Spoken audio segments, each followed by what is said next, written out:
A backflow incident is basically the undesirable flow of liquids or gases into the water system. For the residential testing, it is done every 3 years now. When the PWC residential contractor arrives at the customer's location, they will knock on the door and identify themselves.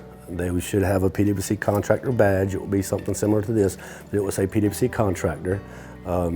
And they'll be able to identify themselves and let them know why they're there. They should also have a magnetic door sign on their vehicle normally as well that will say PWC Backflow Contractor or something of that sort.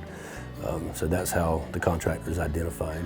For the commercial customers are required to hire a certified tester themselves at their own expense and have that tester test the backflow. We talk about safety. You can't put a price on safety, and so that's what backflow prevention is. PWC is big on safety, and backflow is part of it, and I'm excited about where we're going as far as safety goes.